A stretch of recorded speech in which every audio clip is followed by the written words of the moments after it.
views expressed on this program are those of the hosts, guests, and callers, and are not necessarily those of this station, its management, or other advertisers. You're listening to Transformation Talk Radio.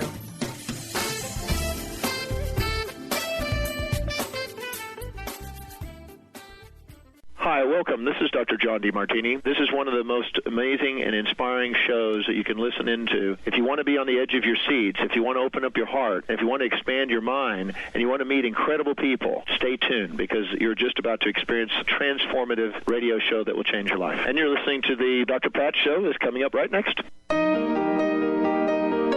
Welcome to the Dr. Pat Show. Talk radio to thrive by. Powerful, inspiring, and coming to you live, bringing you stories of people like you and me busting through and living life full out. Get ready to dare to wonder what your life would be like if you knew you could not fail. Hey, everybody. It is so great to be connecting with all of you. I'm Dr. Pat. I'm here with my sidekick, Mr. Benny. Hello, Mr. B. Howdy, Pat. How are you today? Doing well, thank you. I'm trying to squeeze a couple of tomatoes out of the tomato plant.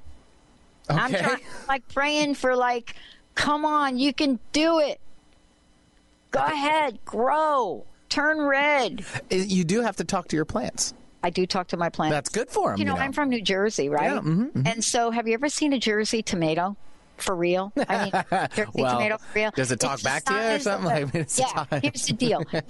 Look, did you know that, I don't know if I can mention their names, but one of the major ketchup and, tomato sauce companies. Rhymes with Schmines.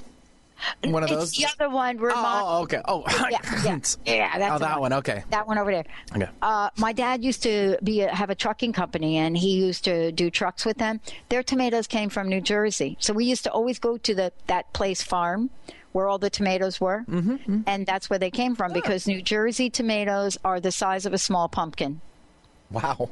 That's what we're talking about here. That's what happens over there. Now, I'm not going to get into how that happens over there, but I want to tell you, I am trying to grow a tomato here in my backyard in weather that has not gotten above 60 degrees at night for the entire summer, okay? I'm just saying. That's it. And I go out my little tomatoes and I want to put a little coat on them and say, oh, honey, it's going to get warm today. It's going to get warm today. But you know what? Here's what I think. You put a little tomato jacket on there? I'm going to tell you, my tomatoes got PTSD. No. That's what's going on with my tomatoes out there. That's why I got Michelle joining me here today. That's not good. Yeah, I'm telling you. This is really what the conversation is about. But it is and it isn't. I'm so glad to have Michelle Rosenthal joining me here today. Heal Your PTSD, Dynamic Strategies at Work. And why is this such an important conversation? Because I want to just say to everybody, you know, and Michelle's going to talk about it. We're going to talk about this, you know, about her journey, what this is about. You know, keynote speaker, award-winning blogger, nominated author, all of the above. But here's what I know about somebody that writes about a topic like this. Passionate about helping us understand how to heal. Passionate about it. And how do we become passionate about something like this? Well, you know, here's what happens. We actually experience trauma in our lives. And when we experience trauma in our lives, we have to face that thing which we are willing to teach others. Now, me, I stuttered as a kid.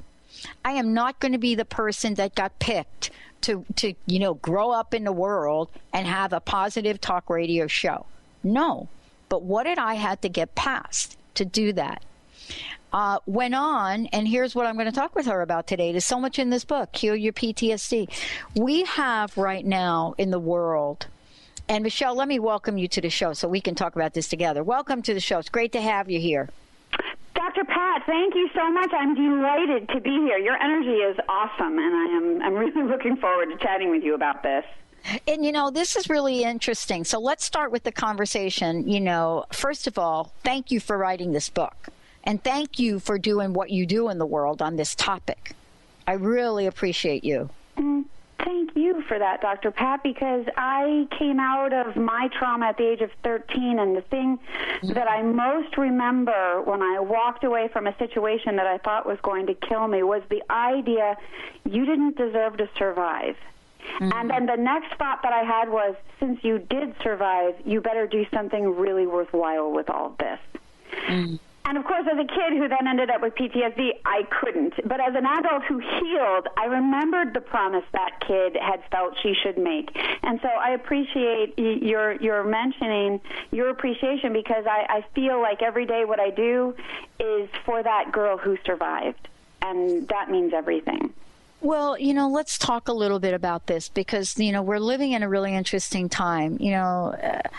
25 years, right? You had to work through a horrific illness. You had to work through some things in the world. And you and I kind of share the illness journey together here. That's something we have in common. But beyond looking at, surviving it, we're talking about a solution that has to do with thriving. And when you mention the word thriving to me, there's got to be a healing journey involved. What are the obstacles? What are the challenges that you personally had to overcome on your own journey for, to this? Well, I'll share with you my own personal obstacles, and at the same time, preface it by saying I am not unique. Everything I am about to tell you, I have heard other survivors, when I share my story, say, yes, I felt the same way. So we all feel so isolated and alone in our traumas and our recovery processes. And of course, there are aspects and elements that are unique to each of us. But what I'm about to share is so universal because it's human. So the number one obstacle in recovery to me was fear. It was just out and out, straight terror of what the healing process was going to require of me, what it was going to take from me, and how I might get lost in it and not be able to be pulled back out. So the number one obstacle was fear. The number two obstacle was there's no prescription for healing after trauma or post-traumatic stress disorder. Let's just say you have bronchitis. You know what to do. You take your antibiotic, and 72 hours you start to feel better. But with trauma and post-traumatic stress disorder, there is no one solution, and there is no one way. There are many ways, and each of us has such an individual and unique healing process that you just have to sort of bang around trial and error until you figure out yours. And so the biggest obstacle after fear was I didn't know what to do. And in that place, you can get really stuck and demoralized and lose all hope. Yeah. Yeah. I mean, this idea of not knowing what to do, I'm really struck by this in so many ways, because what the book really is, Heal Your PTSD. And I just want to say, for those of you listening to the show, I'm going to open up the phone lines here. I'm going to do it early in the show. In case any of you have a question for us, you can call into the show, 1-800-930-2819.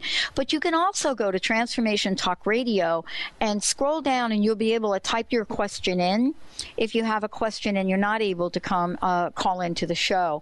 One of the things that I think I'm really struck by in the conversation is what the definition of PTSD is, because we have an idea about it that has to do, Michelle, with, look, this is PTSD. Grew up in the Bronx. Was walking down the street, somebody pulled a knife on me, my life was forever changed. That's one version of it. Another version is went off to Iraq, came back, and oh my gosh, PTSD. But people see PTSD as black and white. Sometimes we don't stop to say, and maybe you can help me out here, we don't stop to say that, these past 8 years with the economy and people losing homes and people losing jobs and folks now 50, 55 that cannot get jobs, boy, they do not have any right to claim PTSD. Now, can you help me out here with a big definition, or are we in a box around PTSD? I do not like boxes, so we're going to bust out of that box right now. There are no no boxes as far as I'm concerned in PTSD, because that was one of my biggest issues with my PTSD experiences when I did look for help, because my parents were very clear that there was something not right about me, and they would take me to different specialists. They all tried to put me in a box, and I didn't fit the box, so I never got the help that I really sorely needed. So you're making such a great point, because the media covers PTSD purely and almost exclusively from a military perspective.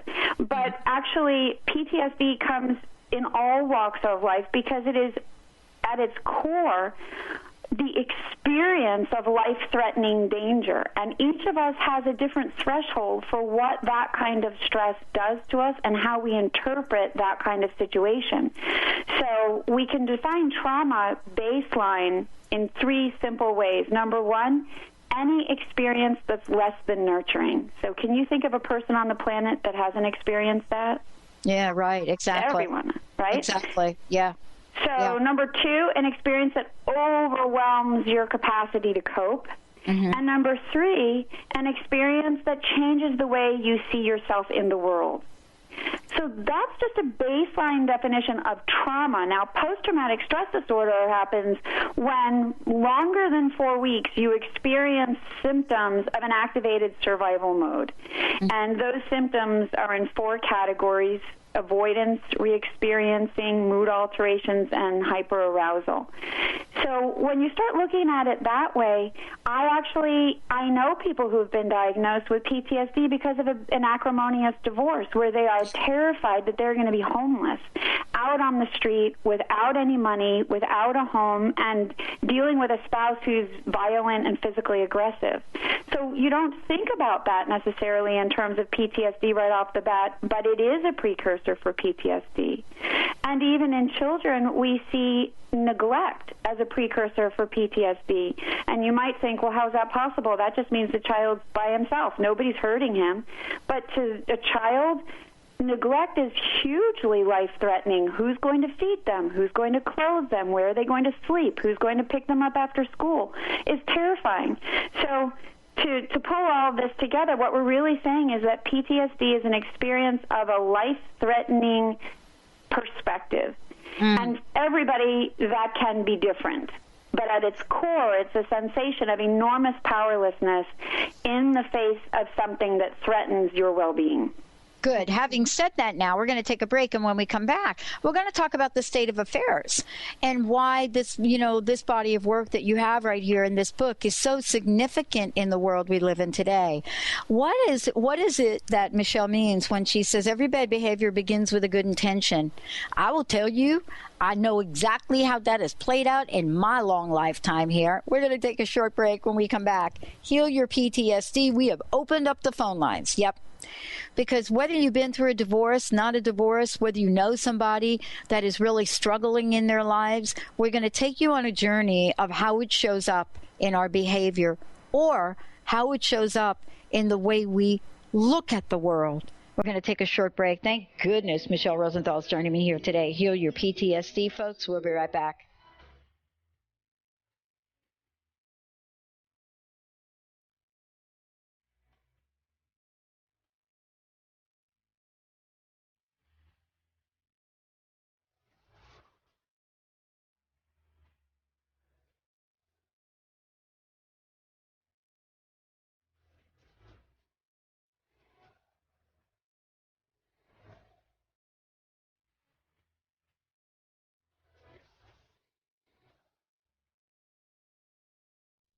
Hello, my name is Dr. Friedman Schaub. Negative self-talk plays a major role in how we create fear and anxiety. You're probably familiar with that worried, insecure, or critical voice that rises from somewhere deep inside, often at the most inopportune moments. You don't seem to choose the limiting, anxiety-triggering, or self-sabotaging thoughts, nor do you seem to be in control of them. Over the years, I've found that rather than ignoring or suppressing these negative thoughts, what works best is to redirect the mind with at least 3 counterbalancing arguments that shed light on the opposite, positive points of view. For example, if your negative thought was something bad will happen, counterbalances could be, right now I'm okay. There have been many times I was worried and everything turned out well. I have the strengths and abilities to handle anything that comes my way. Positive counterbalancing is training your mind to search for and find uplifting and empowering perspectives for any given situation. Let the transition begin. Tune in to the hit show, Majestic Insights Radio, Success for Life's Transitions, with host Carrie Keith. Carrie is a gifted intuitive coach, healer, and teacher who will lead you through her empowering techniques of ancient wisdom and awareness so you can live your happiest, healthiest, and most vibrant life. Let Carrie teach you the tools of transformation that will help you experience success for all of life's transitions. To learn more about Carrie, visit www.majesticinsights.com.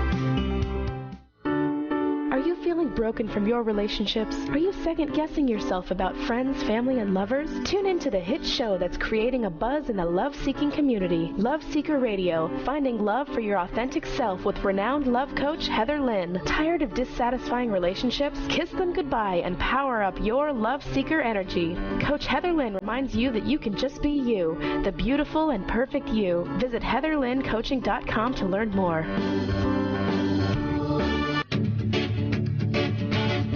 Hi, I'm Tim Darter. And I'm Steve Kramer. Join us on Spirit Fire Radio. Discover how to add the mechanics of meditation to your day.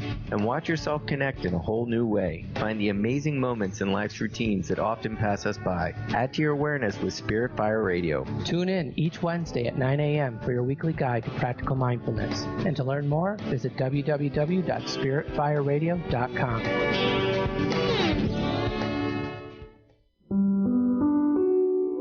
Are you seeking a more deeply connected and fulfilling life? Do you often find yourself feeling overwhelmed, overworked, or exhausted? Are you ready to embrace a life filled with more love, connection, and joy? Best of the Month list and 5-star rated on Amazon, Conscious Being by author T.J. Woodward will awaken you to your true nature. To learn more about how to get your copy of Conscious Being, visit ConsciousBeingBook.com today.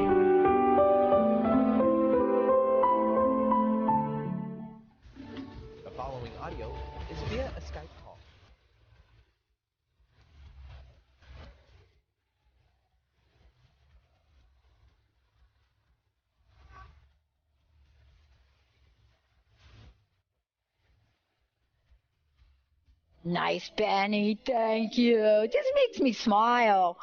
Hey, everybody. Heal Your PTSD, dynamic strategies that work. And, you know, we've opened up the phone lines for those of you out there that want to speak with Michelle directly during the show, because you're going to hear us embark on a conversation where many of you have gone through change and loss and are going through it right now, may actually be in the middle of an experience of this. And yet, as you go through it, you're kind of sensing, well, wait a minute, I'm not having the kind of trauma that I've heard about. I'm not worthy of a conversation about the pain in my life. Well, Michelle, we're going to talk about that much more. But before we do, how can folks find out more about you, your radio show, and how can they get a copy of your book? Absolutely. Well, the book is just actually officially released yesterday, so it is available at all the usual places, online and bookstores near you. And all of the information about all of my books, including Heal Your PTSD and our podcasts, and we have free training webinars about the science behind your symptoms, all of it is on healmyptsd.com, which is a website that grew out of my original blogging about my PTSD recovery.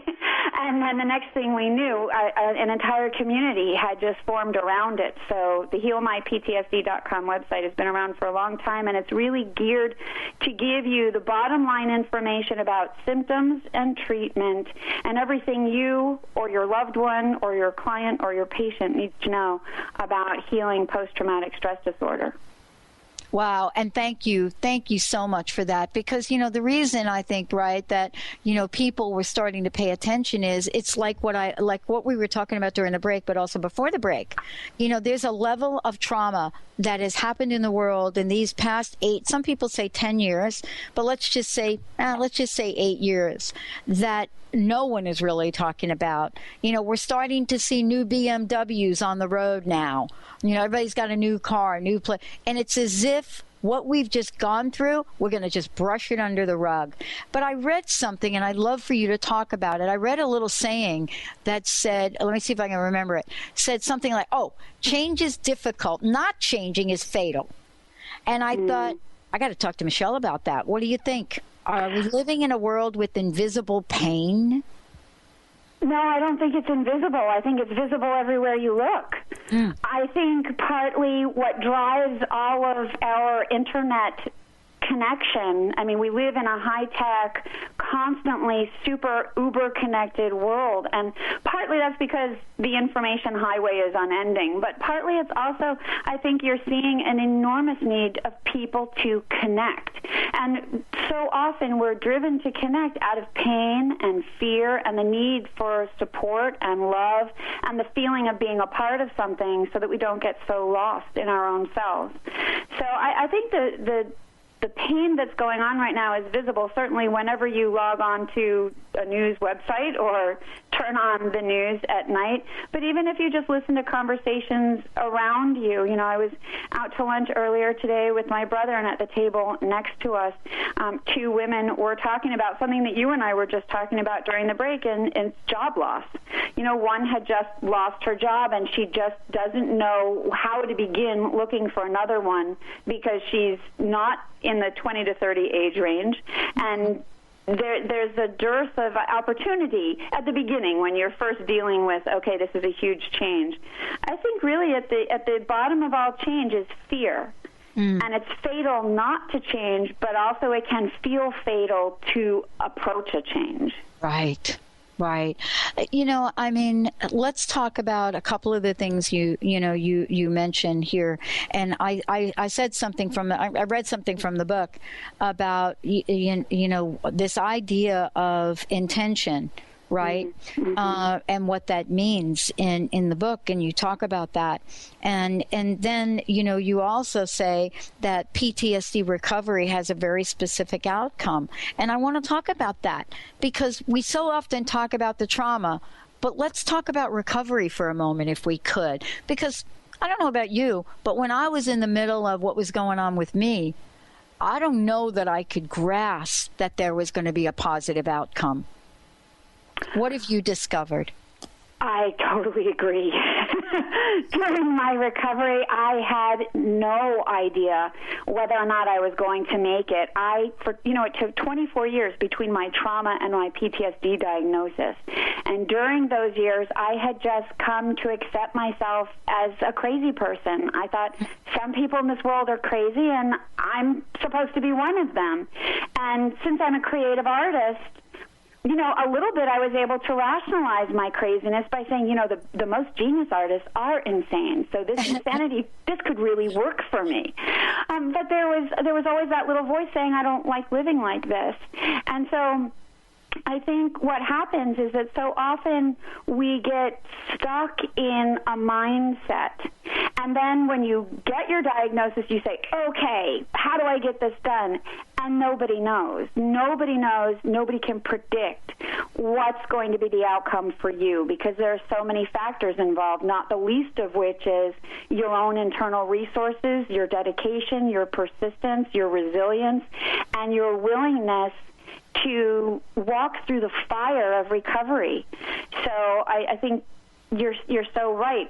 The outcome, to answer your question directly, is I don't think anyone can predict for anyone else what the outcome would be. What I will say is the best possible outcome, and what I myself and many others have been able to create, is living symptom-free, getting to a place where I no longer have PTSD symptoms. Even when I'm triggered, I still no symptoms pop up.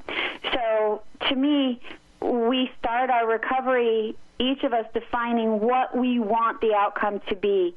And I'll share with you something interesting. When I first started this work of leading this enormous PTSD community and working with clients and writing all of these books, I thought everyone wanted what I wanted in recovery, which was I was determined to kick it and be done with PTSD. And that, I discovered, was pure hubris. You can't assume what somebody else wants, because I've spoken to many survivors who that's not what they want at all. They consider healing being able to cope with symptoms better and be functional. So I think each of us can and must define what we want our specific outcome to be. And there is a spectrum for that. At one end is, nothing changes, and at the other end is everything changes. And knowing that that's the possibility allows you to decide where you want to be on that spectrum. One of the things that I so love talking with you about, and there are many, is, the world of possibilities. And I want to use a word, if I could. I remember when I got a diagnosis in 2004, and I pretty much didn't share that with anybody. I grew up in a culture. And I would love to talk with you about this when we come back, because, there's a culture question around PTSD. I grew up in a culture where, you just put your big girl panties on and just suck it up and go out into the world and make sure you're independent and do this and do that and so forth and so on. And then all of a sudden one day when you're not doing so well and your friends look at you and you're 100 pounds heavier, it's kind of like, why didn't you tell us? That's what I want to talk about. What are the secrets, the stigma of post-traumatic stress disorder? What are they? Do they serve us or not? That's why I'm not having to talk about this. That's why Michelle has written a book, Heal Your PTSD. What is it about just saying PTSD that can trigger something emotionally and physically in our bodies? I'm going to take a short break, everyone. Michelle Rosenthal joining me here today. Again, when we come back, we're going to make sure we give you lots and lots and lots of information on her work, her blog, everything else. Stay tuned. We'll be right back. I am a real American. Fight for the rights of every man. I am a real American. Fight for what's right. Fight for your life. Tune in to Lucid Planet Radio with Dr. Kelly Neff. This hit show will illuminate your senses and empower you beyond your daily stressors and hardships. Renowned psychologist and author Dr. Kelly will captivate you with far-reaching topics and amazing guests as you wake to the greatest version of yourself. Learn to tap into your intuitions, think critically about our world, heal emotional and psychological wounds, and follow your passions to live your dreams. The Lucid Planet. Welcome home. Visit lucidplanetradio.com for more information. Transformation Talk Radio is dedicated to the education and awareness of Lyme disease. Hey, everybody. Welcome back to Lyme Talk Radio. I'm Dr. Pat, joined here by Dr. Nusheen Darvish. Dr. Pat Basili and Dr. Nusheen Darvish will be bringing the most innovative, groundbreaking information, research, treatment innovations, and stories from those it affects every day. I'm so excited to be talking about this. We have so much to share. Dr. Darvish and I are planning to do is connect the dots. People suffering with all sorts of chronic diseases. It's time. It is time for them to transform. Tune into Lyme Talk Radio and help keep our mission strong. For the loyal listeners out there that have been listening to this incredible show on Lyme disease, we are not going to let you down. We're going to come through stronger and enrich the platform for Lyme disease awareness through Lyme Talk Radio. The message will continue, the conversations will become stronger, and the healing epic. Do you want the freedom to spend more time with your loved ones? Travel the world? Live spontaneously? Get ready, because the Chip Justice Show is here. Hosts Dr. Pat Basili and Chip Justice can help you build meaningful success while embracing life. Living a life you love is the end game in this new, inspirational, and empowering show. Positive changes for life you'll love. Tune in every month on TransformationTalkRadio.com and visit PositiveChangeInstitute.co for more information. Hi, I'm Tim Darter. And I'm Steve Kramer. Join us on Spirit Fire Radio. Discover how to add the mechanics of meditation to your day. And watch yourself connect in a whole new way. Find the amazing moments in life's routines that often pass us by. Add to your awareness with Spirit Fire Radio. Tune in each Wednesday at 9 a.m. for your weekly guide to practical mindfulness. And to learn more, visit www.spiritfireradio.com.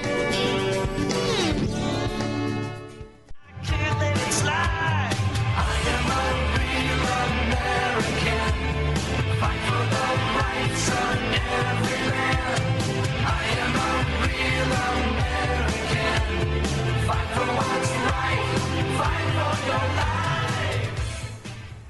Hey, everyone. Welcome back. I am so glad Michelle Rosenthal joining me here today. Heal Your PTSD. For those of you out there, I want to say this from my own journey. There is a journey that each of us get to say yes to, and we get to go on. My healing journey has enabled me to have this forum here. This particular forum, 13 years now in the making, that had I not gone through what Michelle is talking about here today, what we're talking about, I would have walked away from doing this radio show. But because of my own journey with healing, I had to choose, am I going to make a commitment to have a radio show, kind of going against the grain, myself and my friends at Conscious Talk, kind of going against the grain and saying, we're not going to do traditional radio. We're going to set a different pathway. And 13 years ago, there was literally 5 of us, all women, that made a conscious decision to do this. Now in the world, we are helping so many others to have radio shows, media, video, broadcasts that open up a door for listeners all over the world to heal in whatever way. Now, Michelle, you've taken on, in my opinion, a healing that is so absolutely past its due time to be represented and approached.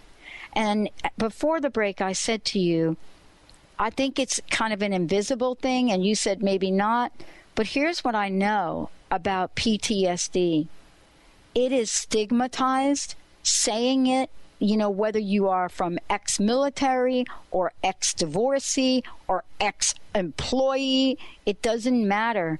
This is a terminology that you might as well be calling it Lyme disease, as we know what that's about, because people don't know how to step in to acknowledging what they're going through. And I would like you to hear from you. Is it stigmatized? And is there a way for people to really step up to get what they need to live a thriving life? What has been your experience? I'd say yes and yes. And I think before the break, even, we were talking about, is pain invisible or visible? Yeah. And the pain is visible, and sometimes I think we don't have the name for it, which is often what makes PTSD so invisible, is that we don't recognize the symptoms as a society. We don't validate the symptoms. We think, well, you look fine on the outside, and if you ask PTSD survivors, the things they most hate when people say, it's get over it, let go of it already, or but you look just fine. and that really speaks to the invisibility of the PTSD illness, because you can't see what's wrong with us. You can't see that trauma affects the brain from a neurophysiological, chemical, and biological perspective in ways that the regular eye can't see. So you can be standing in front of someone at the grocery store, at the gas pump, at a concert, at a meeting, and not see that their amygdala is overfiring, threat detection, that their hippocampus is underfiring, so it's not consolidating memories properly. You can't see that their sympathetic nervous system is jacked up and their cortisol is really high. And those are the invisible parts of what PTSD is. I think the stigma comes from the fact that you can't see it. Like, if I actually had my leg in a cast, you'd understand I couldn't run a marathon. But if you can't see that my brain is not functioning properly, it's hard to believe I can't get to the meeting on time. So part of the stigma comes from that you can't see the changes that PTSD physically, mentally, and emotionally causes. And part of the stigma, too, I think it's back to what we were talking about earlier, Dr. Pat, and that trauma is so highly personal. So you can tell someone, well, I survived a car crash and now I have PTSD. And someone can say, well, I survived a car crash. I don't have PTSD. What's your problem? So because our experiences are so unique and our perceptions of those experiences so highly individual, the stigma, I think, arises when we judge each other. We judge, well, you look just fine, or I wouldn't have a problem with that. And so the stigma comes up because we don't suspend judgment and say, I'm willing to hear your side of the story and tell me how it affected you, and I respect and honor that that's been your experience. Well, you know, let's talk about this for a minute because there is a wide range, but you really touched upon something I'd like to hear your perspective on. I have a very, very, very dear friend, actually been my friend since 1973, very unexpectedly, very suddenly, driving down a road, literally found the car flipped over, hit a tree, and it's a car accident that, you know, when you think about it, this is one of the best drivers that you'd ever want to meet. And just the idea of just going and looking for a new car and then getting a new car and then actually driving a new car is traumatizing. And, you know, in the day we live in, that is something that if we think about it, many of us don't know how to help her. See, because we don't. You know, it's like, oh, just get in the car. Oh, I got it. Oh, my God, I feel so embarrassed now sharing this. Maybe you can help me because this is me not knowing what I don't even know, right? And, you know, our solution is, well, honey, you know, why don't you just go get the car with you, you know, and then come back and don't drive the car. Have your sister do it. And then why don't you just drive it around your parking lot, right? Well, I think you're giving actually good advice because in my last book, Your Life After Trauma, I wrote about a survivor who I'd worked with who had been in a car wreck, and we eventually got to the place that you're talking about. There is a phase of recovery that is exactly what you're discussing. It's just that there's a phase before that, and the phase before that has a lot to do with rewiring and retraining the brain to bring down the level of stress hormones, to help the amygdala stop firing so much, to help the hippocampus start processing, you know, how memories are consolidated changes how you feel about the memory. So, for example, how trauma affects the brain makes a huge difference in recovery, and there are ways to reverse those changes. So before we can even ask your friend to get back into the car, we have to stop the reaction that's happening in her mind and her body, because those two things are so interconnected, so that before she gets in the car, everything changes within her, from her perspective of herself and her safety and her ability to control that safety, to the way that her body chemistry is responding, so that when she finally does get in the car, she feels much more calm and able to manage any of the stress that situation itself brings up. Does that make sense? Yes, it does. And, you know, and I'm sitting here, and as I was reading your book, I didn't think about it till about 2 minutes ago. And, you know, myself, I had a car accident in 2011 in December. And, you know, no one really thinks about what you just shared about the phases, because whether it's a car accident or a job loss or something else, you know, how do we get people help so that, my gosh, I mean, think about it. If you're still being triggered and you've not gone through that phase you just talked about, right, Michelle? We haven't gone through it. And now we're getting behind the wheel of a car and it's maybe been 2 weeks. You know, that is a scary moment. What can happen, you know, when we are triggered? And this is really important, because I know we're talking about a car, but it could be divorce. It could be anything. It absolutely can, and I talk about this a lot in Heal Your PTSD, how trauma affects the brain and the different ways that causes the brain to dysregulate itself. So literally during a trauma, your brain it switches from being run by your cortex, the most highly developed part of your brain that makes all of your decision-making and executive function. That part of your brain actually goes offline. And during a trauma, your reptilian brain, the innermost, most old part of your brain that is super survival-oriented, that's the part running the show during a trauma. And that's the part you want running the show. It's the part that activates your survival response, gets you ready to fight, flee, or freeze so that you can survive. The problem with PTSD is that we get stuck in that place. And so when we get stuck in that place, that's when the real problems start to occur. And that's why the phases of recovery are so important to respect, because you don't go from, 100 miles an hour recovery or 100 miles an hour of survival mode straight into recovery. You sort of have to reduce your speed, switch gears, and then switch into the lane of recovery. And those two things are very distinct. And they need time for both because your body is used to segueing naturally from reactive mode to responsive mode, which is when you rest and repair, and then back.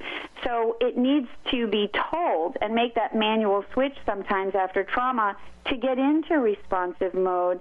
And it's from there that healing can really begin. I love it. We're going to take a short break. When we come back, we're going to talk about something Michelle talks about in the book, which rarely gets talked about, and that is activating your self-definition process. What happens when we are so focused in the trauma of things, of what didn't go right? How does it affect us as individuals? How does it affect us? How does our identity, suffer from this? And how do we get back a level of confidence that we've had in a situation that has now been wounded? Stay tuned. We'll be right back with the show. American girls and American guys, we'll always stand up and salute. We'll always recognize when we see old glory flying. There's a lot of men dead, so we can sleep in peace at night when we lay down our head. Sky Siegel co-hosts one of today's most popular psychic shows, Angels and Answers, with Artie Hoffman, as she communicates healing messages from the spirit world. These messages can be astounding, enlightening, and life-changing. Born with the God-given talent of inner guidance and the amazing ability to heal, Sky has healed thousands of people. Schedule a reading with Sky now. Call 908-500-1474 and visit skyofangels.com. How would you like increased health and vitality? How would you like to avoid the onset of disease as well as slow the aging process? This is all possible through a simple, safe, and natural process. Every day we are either moving toward wellness or away from wellness. Hi, I'm Mary Jane Mack. I'd like to be your partner in achieving optimal health. Contact me now at maryjanemack.com or call 425-392-0659. Visit maryjanemack.com. Tune in to Prescience Life Radio with host Mia Simone. Mia is devoted to sharing her extensive knowledge on the invisible worlds of energy. Join Mia and discover the science of intuition and connect with your greatest gift. Start living in your potential today and every day by opening up to the power of inner knowledge. To learn more about Mia, visit presciencelife.com. Tune in to The Jen Royster Show, intuitive guidance to inspire your life, each Thursday at 8 a.m. Pacific and 11 a.m. Eastern on TransformationTalkRadio.com. This amazing show is an inspirational hour that will take you on an epic metaphysical journey to discover the spiritual approach to life's greatest challenges. Dr. Jen is an internationally known intuitive counselor, spiritual teacher, and energy healer. Call in for intuitive readings and visit JenRoyster.com for more information. Are you feeling broken from your relationships? Are you second-guessing yourself about friends, family, and lovers? Tune in to the hit show that's creating a buzz in the love-seeking community, Love Seeker Radio, finding love for your authentic self with renowned love coach Heather Lynn. Tired of dissatisfying relationships? Kiss them goodbye and power up your love seeker energy. Coach Heather Lynn reminds you that you can just be you, the beautiful and perfect you. Visit heatherlynncoaching.com to learn more. Dr. Linda Salvin, Metaphysical Master, now bringing insight and metaphysical abundance to your living room with her spirit-filled candle line, Wicks of Wisdom. Dr. Linda's unique formulations of pure and powerful herbs, oils, and essences can assist you in love, luck, finances, health, and more. Wait till you experience the power of Wicks of Wisdom. Find out how these amazing candles can help you. See them now and order yours at lindasalvin.com or call 888-509-1077. My daddy served in the army, where he lost his right eye, but he flew a flag out in our yard. Till the day that he died, he wanted my mother, my brother, my sister, and me to grow up and live happy in the land of the free. Now this nation... Hey, everybody. Welcome back. Welcome back to the Dr. Pat Show. For more information about us, go to Dr. Pat what am I saying? Go to Facebook, The Dr. Pat Show, or Twitter, The Dr. Pat Show. Michelle, if you take a minute and please let folks know again how they can find out more about you and how they can get a copy of the book. Sure. Heal Your PTSD, Dynamic Strategies at Work is available everywhere books are sold. So online and offline, you can click your way or walk your way straight in to pick up your copy. It's a very easy-to-read book. I designed the whole book in short, little, chunk-down healing steps, because I remember as a survivor healing, I was so overwhelmed by the process. So as I was writing the book, I thought, let's make this manageable. And so that's really what the book is designed to do. And someone asked me yesterday, are there stories in the book? Because I can't read the stories of other people who have been hurt. And my other books have stories. This book, 0 stories. It's really just about you and your healing process. And you can find out more about it and all of the other PTSD resources that we have to support you at healmyptsd.com. Wow, thank you. Thank you for that. One of the things I said before the break is there's a part in the book that says activating your self-definition process. And before we jump to that, I really want to just mention the song that Benny played. Many people in this country and around the world have had a new level of awareness from the movie American Sniper about war and the level of war and PTSD from the aftermath of people that are serving for our country now. And that's one form of it. And we've talked about a couple of others. What do you think is the leading, if there is a leading cause of PTSD today? Well, this is going to be off the record because I'm not a statistician, but in my practice, and I've been working with clients for many years, the leading cause in my practice, and so let's just say if we exponentially max that out, is childhood sexual abuse. And that's both men and women. And I would say following right behind that is childhood abuse. So we have such an enormous number of survivors in the PTSD community who were unfortunate enough in childhood to be around adults who were sometimes just outright cruel or disturbed or negligent, and so they didn't see that somebody else was harming their child. And so that's that it's devastating and it's heartbreaking, and that is what I see as the leading problem in terms of causing PTSD on a large scale. Wow. And, we are hearing lots and lots more about it, but I think we're at the tip of the iceberg, actually, with some of that. How do we talk with folks that, as you talk about in the book, suffering post-traumatic, stress. I mean, beyond suffering that, there's something that happens to us as people, our identity, our confidence, our perspective. And you talk about this in the book. And I would love for you to share what part of the process this is and why is it so important to begin to value things in our lives again.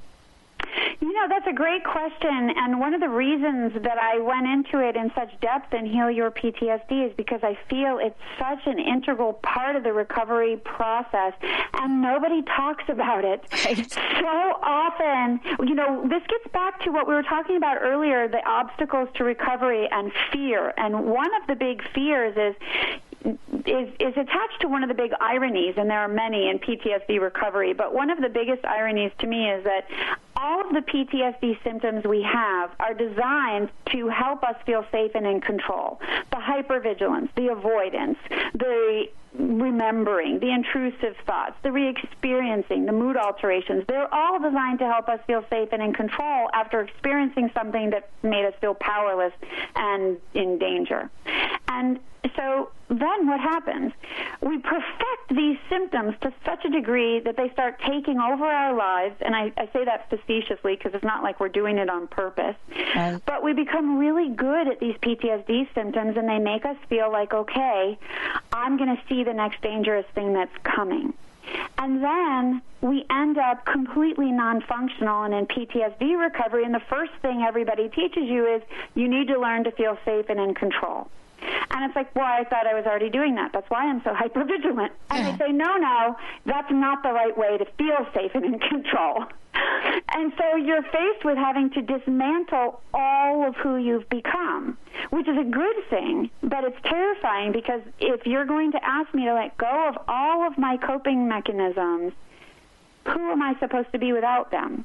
If I've spent 2 years, 20 years, 40 years with PTSD symptoms, and now you're asking me to let them all go, who am I going to be now? And that's why the self-creation process is so important, and it has to begin at the beginning. I've studied trauma theory starting in the 1800s all the way to modern day. And everything I read places the identity and the reconception piece at the end. And I wonder why. Because how am I supposed to feel a strength and a confidence in my recovery process if I have no connection to who I am that feels good? So to me, and the reason that there's a whole section in Heal Your PTSD about how to do this is because feeling self-esteem, feeling self-confidence helps activate resilience. I mean, there are scientific studies about this. So the benefit of creating a new self-perception, a new connection to who you are, and a new identity, the new you, is that once you do that, you put in play a process that helps you transition more smoothly and effectively and efficiently out of PTSD and into a life that's symptom-free. A lot of times I hear survivors say to me, well, I'm at the end of my recovery, but nobody taught me how to live now. And I say, exactly. That's why we need to start this stuff at the beginning of recovery. So by the time you're done, you already have a bridge to walk across into the new life. And that bridge is a connection to who you are, that you've chosen who you want to be, how you want to live, and how you want to show up in the world. And it's on that strength that you walk across that final bridge. Wow. You know, there's so much more you and I can talk about. I love the book. I love what you've put together because it is a way for people to have a strategy. And really, this is what the book says, dynamic strategies that work. And what I also love about it is that, you know, we can take a look at our lives and places we are stuck. Because stuckness, in fact, is, you know, one way to look at a place in our lives that we may have a trauma from who knows when, right, Michelle? I mean, who knows when? But thank you so much for what you've done and how you continue to really guide people down this pathway to healing. I have one last question, and thank you so much. Give out your website again. What's your personal message? What would you like to leave us with here today? Oh, my personal message is this. Every single one of us has enormous healing potential. The goal is learning to access it. And to do that, you have to dig deep, you have to try hard, and you have to determine to persevere. But that's the real message, is that each of us has that healing potential, and nobody can take that away from you. No healing professional can say, oh, you can't be healed. They have no clue. It's up to you to hope that you can feel better, believe that you can do the required work, and follow through regardless of the obstacles until you reach what you consider the end. Wow. Thank you so much. One more time, the website, and let folks know how to get a copy of the book. And thank you so much. Thank you, Dr. Pat. This has just been so wonderful. You are a terrific presence and a very creative mind. So it's been an interesting conversation, and I thank you. The book is called Heal Your PTSD, Dynamic Strategies That Work. And I know that from experience because I've used them myself in my recovery process. And it is available everywhere books are sold, both on and offline. And we also have the audio version. So if you do not want to read or don't have the time or it's easier to listen, we have that available too.